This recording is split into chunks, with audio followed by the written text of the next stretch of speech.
His funny story, I actually did not want to coach. It's just kind of something that I feel like God just called me to do. But once I kind of got into coaching, I realized like college is the most critical part of a young lady's life. And it's like that's when she finds out who she is. That's when she finds out who she's made of. And so for me, I remember being in college and I remember having to figure out some things on my own. And so when I thought about coaching, I just always made that commitment that, when I stepped into that role, I wanted to be the coach that I felt like these young ladies needed, like a positive role model, because we don't always have that. So it's like, again, like I always say, you can't be what you can't see. So I just always want to make sure that I was, providing a positive role model for younger girls.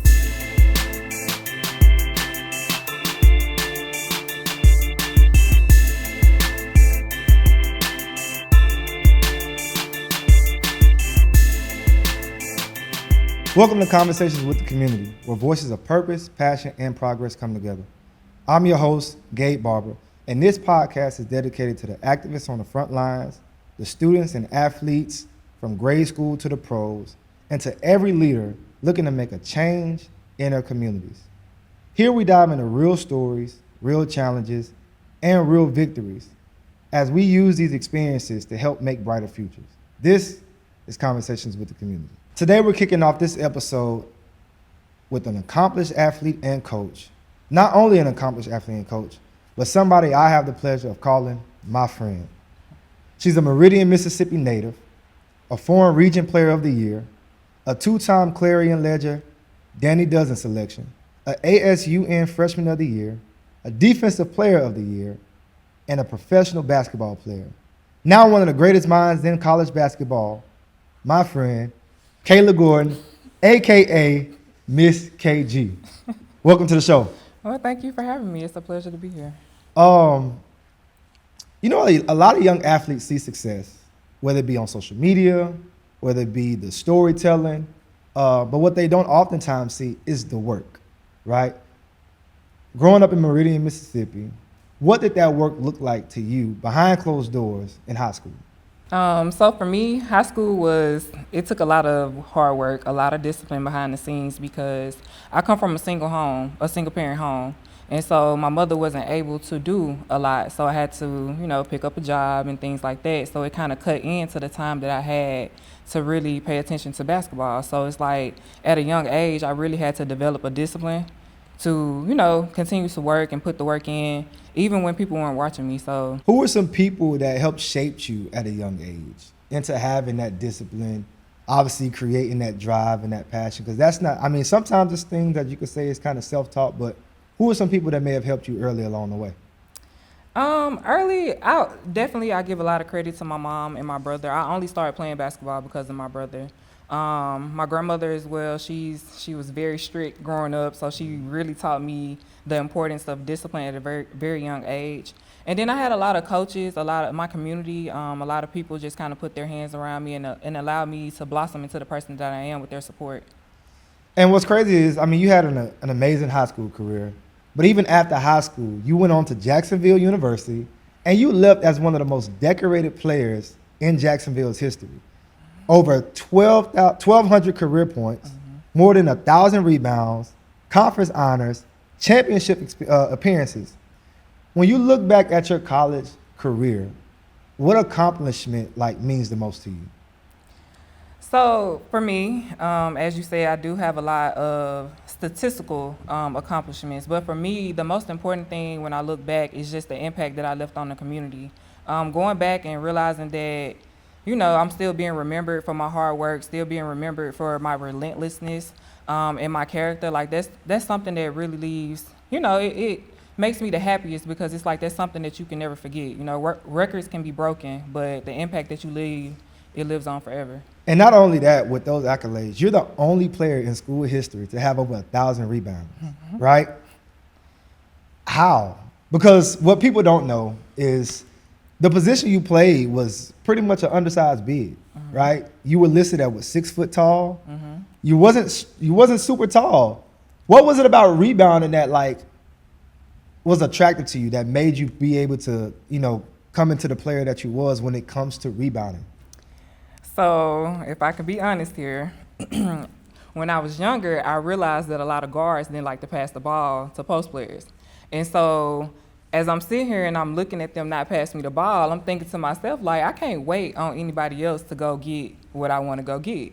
So then I realized by getting on the offensive glass, I can then contribute to my team by rebounding, and I can also create my own points. So would you say that that's something that came naturally, or was it something developed? Because when you think about rebounding is a skill, right? You have to pay attention to how the ball is coming off. What we oftentimes teach with our young ladies is, rebounding out of area, things of that nature. So would you say that that was something that was developed? Was it taught? Well, I mean, what was that like? I think for me, it's a little bit of both. Like, I have very big hands, so naturally I was able to, go get a lot of balls that I felt like other people can go get. But it was also something that I developed because once I realized how important rebounding was to winning championships and just winning games overall, I'm like, if I wanted to make an impact and I wanted to, always do something that I knew I could control, I knew that rebounding was the way to go. So it's like the more I kind of honed in on that, it just became a mentality. Like, if you want something, you go get it. And I wanted the ball, so I would go get it on the board. So between high school and college, your playing days, what were some challenges or some of your more bigger challenges that you faced? Between college and high school, you say? I think the biggest thing with high school and college was just like the confidence aspect of it. As you said, I was always undersized. Always, oh, she's too small. Oh, she has the skill, but I just wish she was a little bigger. And so it's like when you grow up and you hear that so much, it makes you feel like, well, maybe I'm not big enough, or maybe I don't have what it takes. So it's like I could have, let that kind of bring me down, or I can do what I chose to do, and I'd be like, okay, well, I may be a little small, but you're not going to outwork me. So I think throughout that time, like, my confidence came from the work and the preparation that I put in, so it allowed me to blossom in areas that I felt like I couldn't before. Well, I've definitely, I'm in the space of coaching girls basketball here in Mississippi. And I know today's time is different, but I don't want to overlook the fact that you went D1 out of high school from Meridian, Mississippi. What does that mean to you, knowing that some of the stereotypes that Mississippi kids get is kind of sometimes discouraging, right? But what's kind of, I guess, more motivational for you, knowing that you were that Mississippi kid who probably was undervalued, who probably had the stereotype of not being as talented, as skilled, or whatever the case may be, but then you go on to pursue a professional career? Well, I think for me, like, you can't be what you can't see. And so one of the things that drove me, because that was that's what they said about us when I played high school too. Oh, Mississippi kids can't do it. And I'm like, I have this mentality, like, if you tell me something that I can't do, I'm going to show you that I can. And so, like, me being from Meridian, like, I understand that narrative that's on Mississippi kids. And it's like, I took it personally to show others that just because other people say that we can't do anything from Mississippi, I'm going to show everyone that we can. So, when it was time for me to go off and do what I needed to do, I wanted to make sure that everybody from my hometown saw what was possible if they just believed in themselves. After college, you took your talents to the pros, went overseas. That's usually pretty much most kids' dreams of being able to make it professionally, right? But what's it like, being in a different country, different cultures, different atmosphere? What's it like having to transition, from college to the pros? It's hard. Playing overseas, it's very hard, only because, like you said, like, everything is different. It's a different culture. And, coming from Mississippi, like, we like what we like. We kind of have this tradition that we live by, whatever the case may be. So it was like going overseas, I had to really get out of my comfort zone. I couldn't be afraid to talk to people. Like, my first team, my coach didn't even speak English. So it was like I had to make sure that I did the extra steps to make sure that I knew what he was saying, even though I couldn't understand what he was saying. So I just think, like, it's not easy, but as long as you just keep God first and you just believe in what you're doing and you put the work in, I think everything just kind of, plays itself out. But it's definitely something that you have to prepare for sure. For sure. So your final season overseas, you averaged nearly 20 points. What did you most learn about your career at that point, at that time? The biggest thing I learned at that time was, confidence comes and goes sometimes. And it's like when you're overseas, you're by yourself for majority of the time. And it's like you don't have that support system, so to speak, that can kind of pour that confidence into you. So you have to find a way to get it yourself. And so, like for me, I always knew that my confidence would come from the work that I put in. So when I was overseas, we would practice twice a day, not because it was mandatory, but because I just wanted to be good at it. So, you figure out a way to do what you got to do while you're over there. What's one experience out of all of the time you played ball, which is majority of your life, that you would say you cherish the most? As you say, I have a lot of memories from basketball, but if I had to choose one, it's just really, I couldn't really pinpoint one moment. I would just say, like, the experiences of all of them, like the people I've been able to meet, the places I've been able to go, like the things I've been able to learn, like overall, those are the things that just, makes my heart smile the most when it comes to basketball. And what's crazy is because we sit here and we talk about, obviously a stellar career that you had from high school to college to the pros. That's hard to be consistent because you have some people who they're good at one phase but not the next. You have high school players that are good in high school, they get to college and they fall off. You got some kids who probably weren't good in high school, but they get to college and they do well. You were good at every level, right? And not only that, you then transition into coaching. And we know even then, not all great players make great coaches, right? What made you transition from a player to a coach? And not only any coach, but you coach at the highest level, right? Being able to recruit against the top people in the country. And you're bringing in and recruiting top talent in the country. What made you transition from playing to coaching? It's a funny story. I actually did not want to coach. It's just kind of something that I feel like God just called me to do. But once I kind of got into coaching, I realized like college is the most critical part of a young lady's life. And it's like that's when she finds out who she is. That's when she finds out who she's made of. And so for me, I remember being in college and I remember having to figure out some things on my own. And so when I thought about coaching, I just always made that commitment that, when I stepped into that role, I wanted to be the coach that I felt like these young ladies needed, like a positive role model, because we don't always have that. So it's like, again, like I always say, you can't be what you can't see. So I just always want to make sure that I was, providing a positive role model for younger girls. So you recently spent 2 years at the University of Ole Miss, which you helped spearhead, a national team, right? Y'all made it to the tournament both years you were there. What's one thing that, obviously, with being able to recruit on a national level, that you look for as a recruiter that's beyond a stat sheet? So for me, it's always about the intangibles. We want to know, like, are you reliable? Can we depend on you to do what we're recruiting you to do? So if you say you're a shooter, I want to know that I can rely on you to make shots. If you're going to be a lockdown defender, then I want to make sure that I can rely on you to lock down and defend. And it's so those intangibles, being coachable, just bringing your best every single day, those are the things that we look at outside of talent, because everybody can be talented. But you separate yourself by doing those things, those little small things, and building that consistency on a daily basis.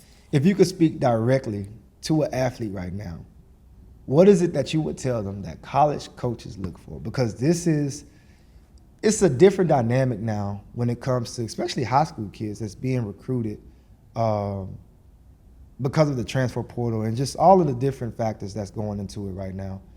If you could talk directly to a young athlete, what is some advice that you would give them that college coaches pay attention to? Well, firstly, I would just say you just never know who's watching. So always make sure that you're carrying yourself in a positive manner. And I would also say, like, we look for things such as, how do you handle adversity? How do you handle when you're up 20, when you're down 20? How do you handle when your teammate isn't passing you the ball? What do you do when you're not scoring points? How do you contribute to your team when things aren't going your way on the offensive end? And I think when you pay attention to those things in recruits, it allows you to know what type of person you're getting. Because again, we can go anywhere and try to find talent or try to find skill, but we also want to make sure that we're finding the right fit for what we're trying to go on or what we have going on within our program. Which I'm glad you say that, because I oftentimes tell my girls all the time, we're playing in front of college coaches, all summer long. And I tell them the coaches can tell that you know how to play the game of basketball. They can tell that in the warm-up line. They see you, okay, she can make a layup, right? That's not spectacular. And so what you're saying, those intangibles, that's what I think it really is important for our young ladies to know, is not the fact that I can go out and display, I can score 20, but it's really the little things, right? How to understand the game, being able to understand game plan situations of how to handle adversity, like you say, that the emotional maturity. I know that that's also, big because again, I have these conversations with the recruiters, and these are the things that they oftentimes talk about with the young ladies of what's unattractive about them, right? Or something that they do need to work on. And so I guess for me, my next question would be, what's one mistake that you see most young athletes make? I think young athletes make the mistake of focusing on exposure and not focusing on development. And when I say development, I mean in all aspects of the game, like your mental toughness, your physical toughness, like how do you impact winning? Because the more you develop and the more you evolve, the better you're going to get at your skill set. And so, I just think, again, you just have to put that focus into the right things and just making sure that it's not always about, what looks good or what the next person is doing. Like, how do you impact winning? And I think once recruits focus on what they can bring to the table to impact winning, I think the way that they carry themselves and how they play on the court, it all follows because it all goes hand in hand with one another. And I know we're talking about athletes, right, and their accountability that they should be paying attention to, their responsibility, their role in getting recruited. But also, too, you recruited at a national level. And so what I deal with and what I try to educate, our environment, our community down here is it's not just the kids, right? The kids obviously are the ones that's in the spotlight, but it's also those people that are uplifting those kids that's important too, the parents, right? What's one thing that you feel like, maybe good or bad, that parents have, like what's their influence? How big is the impact of a parent when it comes to athletes getting recruited?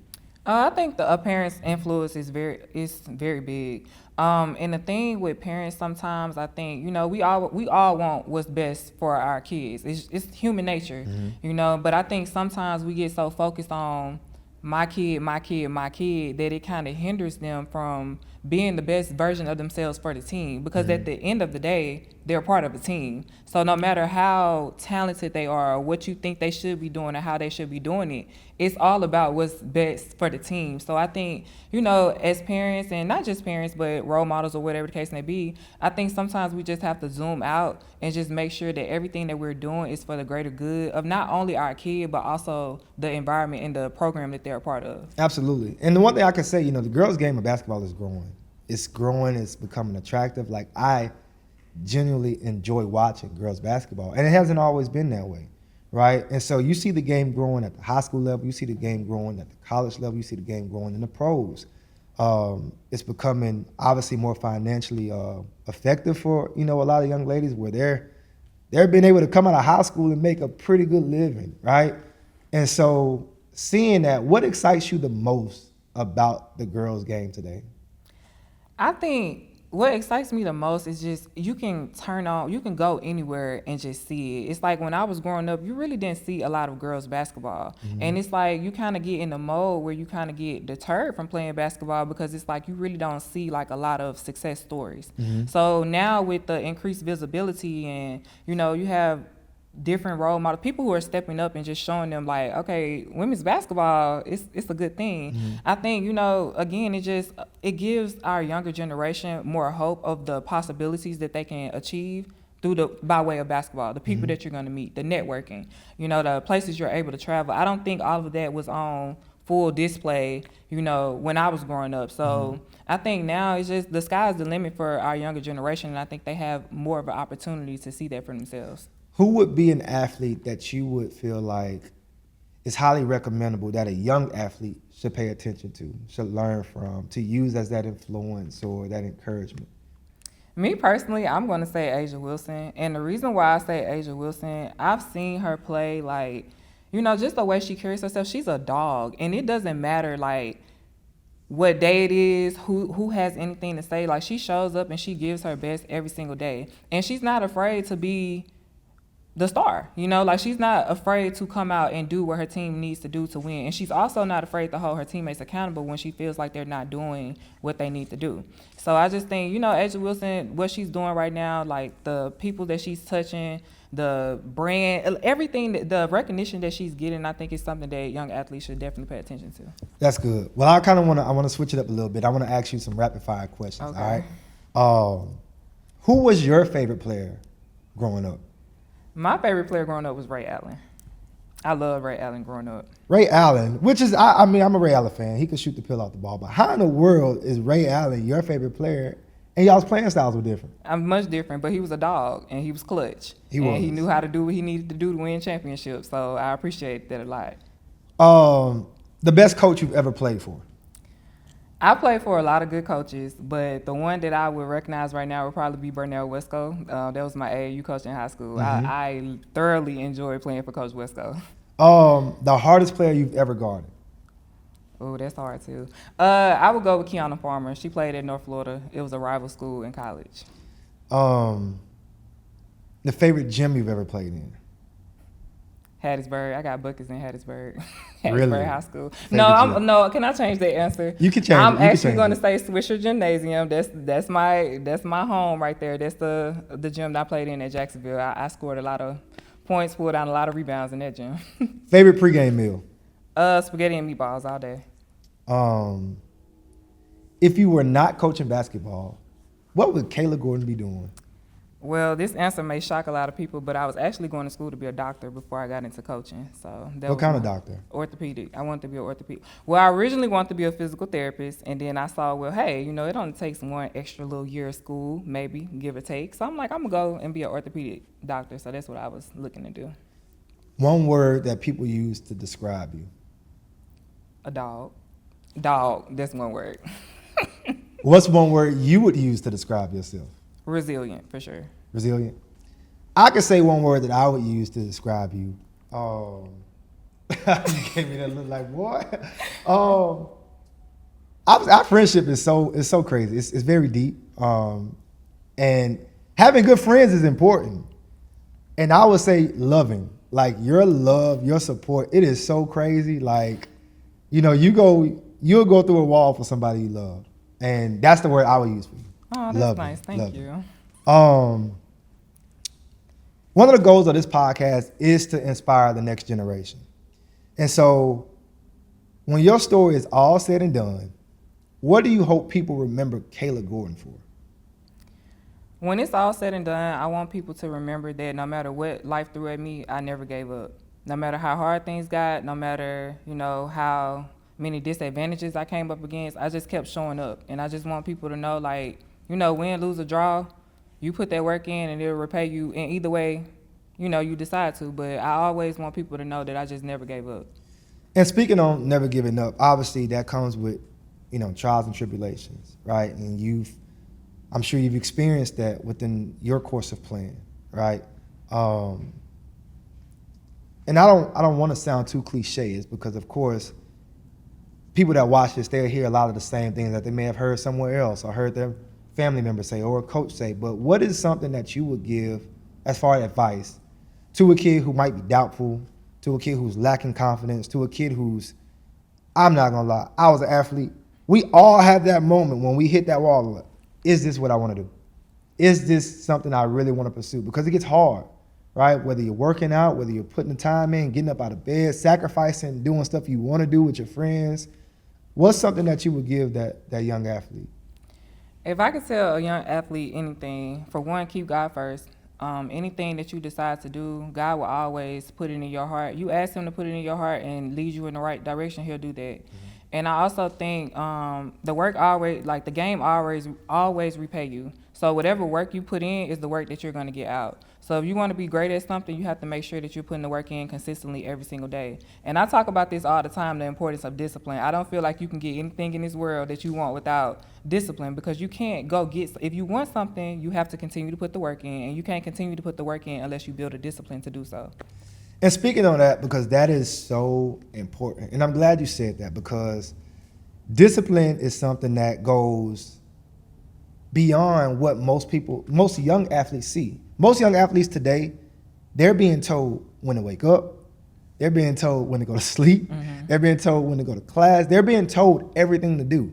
They go to practice. They're being told what to do at practice, right? But yet, here it is, we're talking to kids that we're trying to encourage to do the right things to get recruited. But the biggest thing is the work. And with the work comes discipline. How did you go about disciplining yourself to put in work that was outside of what you were being told and being taught naturally, as far as, hey, we're going to the gym today at 2:00 because we have practice. But the discipline says, okay, well, I got to go put in more work outside of practice. How did that come for you? So for me to build that discipline, it was very hard at first. Like, as you said, we coming from high school, college, everybody is telling you where to be, how to be, what to wear, et cetera, et cetera, et cetera. And so what I realized when I went overseas actually is there's no one knocking on the door waking you up, and there's nobody telling you what time to be to practice or whatever the case may be. You have to hold yourself accountable. And so what I realized is, one day I just had to look myself in the mirror and I had to ask myself, like, who do you want to be when it's all said and done? And I wanted to be known as the person who showed up the same way every single time. And so, it took a lot of trial and error for me to figure out how I can consistently be, a good player or be a contributor. And once I figured out that it was discipline, it was just something I just really had to lock in on. And it was hard. I had to ask God for strength a lot of days. But, it paid off. And that's what I always say. Like, if you really want something and you put your mind to it and you trust God with it, he'll always make sure that he leads you in the right direction. All right, KG, tell me, why do you think it's important to have people in your corner who are honest with you? I actually think that's very important because sometimes as human nature, we have blinders on. And it's like in our heads, we think that we're doing things the way that it should be done until we get called out on it. Mm-hmm. And it's like, so sometimes if you don't have people who are around you who love you enough to tell you the truth, it's like you'll go through your whole life thinking that you're doing something right and you're really not doing it to the best of your ability. And that's really important too, because I know down here in this space, right, I am trying my best as a community to provide the community that has people to be honest with these young athletes, with these families. Because sometimes you can get caught up in this narrative that's so far from the truth, right? And you can trick yourself into believing things that's just not the truth. And sometimes it causes you to be the bad guy because you have to be the one to have that conversation with that person and tell them, hey, you out of shape. Or, hey, you can't shoot. And it's not to discourage them, but like you say, to have those honest conversations. And sometimes they are rough. I don't always like having them, truth be told, right? It would be nice for me to always be the good cop, right? Look at me and see fun. Look at me and see, peaches and cream. But those honest conversations sometimes are uncomfortable. And so I'm sure, obviously, even being at the level that you've been at, whether it was playing or even coaching, like those people in your corner that's honest with you, it makes you into a better person, right? And I can say that's one thing about our friendship that I cherish is that we are very honest with each other, right? And so kind of seeing from your perspective of the journey that you've seen me be on, as far as my program with the Community Save, Mississippi All In, what is it that you feel like you can see from your perspective that relates to our growth as a whole with what we're doing on the girls' AAU side? Well, I think it's amazing. I think a lot in where we're from in the state of Mississippi, you have a lot of people who have a vision and they talk about it. Mm-hmm. And so for me, it's very refreshing to see a group of people who had a vision and actually put action towards that vision to make it, be what it is today. So like as I come back home, because I was gone for a while, and so as I come back home and I kind of see how much basketball has evolved in the state of Mississippi, it's very refreshing. It's an honor for me it's an honor for me to like be able to witness it. Because for me, it's just like, it's amazing what you all are doing. And I think, you all have my full support always. And, I think the more you all continue to do what you're doing, like the better it's going to get for sure. And you've definitely been a major supporter for us, for the program. Like I say, I'm going to keep saying it, as a friend. And so I know that that's something that, we cherish from you as well, because you came back to the state. You went to Ole Miss and you put your boots on the ground. You made sure that the Mississippi kids that was deserving, that they were in the limelight, that they heard from you, that they saw you, that they talked to you, they talked to the staff. You brought them on campus. You made sure that you did your part of showing love to those Mississippi kids.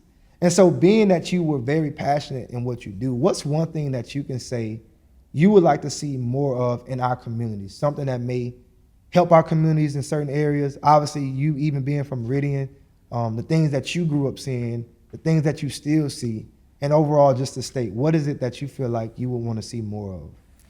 For me, I would just like to see a little bit more of just like positive role models, if that makes sense. Like, I just want to see more people just kind of get in the community and lead the younger generation in the right direction.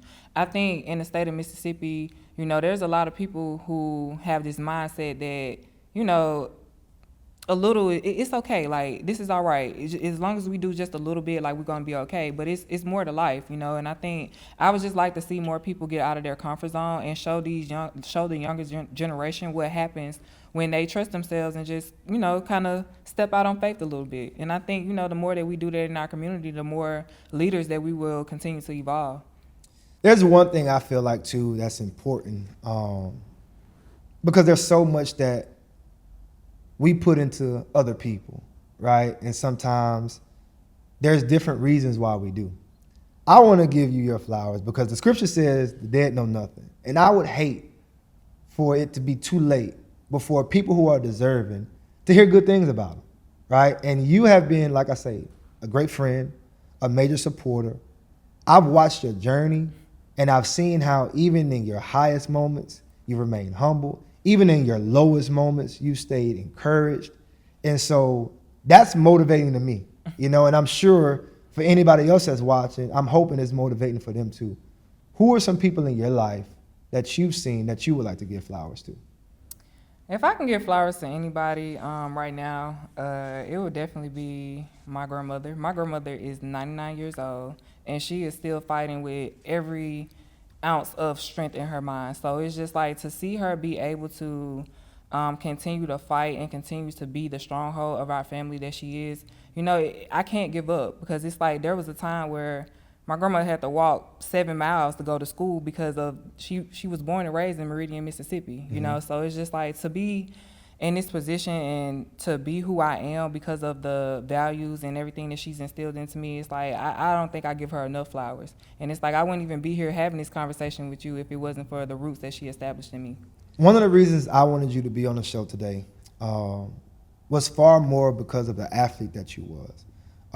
But because I've watched you live with faith, perseverance, integrity. And to me, that means more than any stat sheet would ever show. Right, so I want to thank you for joining me as my friend of being on this episode of Conversations with the Community. Well, Gabe, I would like to say I'm very honored to be here, and I'm very proud of what you've done, and I pray that whatever you need from me, whatever I can do to help you continue to be the stronghold in the community that you're trying to be, I pray that I'm always in the position to be that friend and be that person who can encourage you to go and do everything that your heart desires to do. Don't make me cry in front of all these people. Thank you, KG. Thank you. Thank you for tuning in with Conversations with the Community. I'm hoping that this episode has inspired you, motivated you, encouraged you. If so, make sure that you share this with a friend on all of our platforms and that we continue to uplift each other as we try to build brighter futures.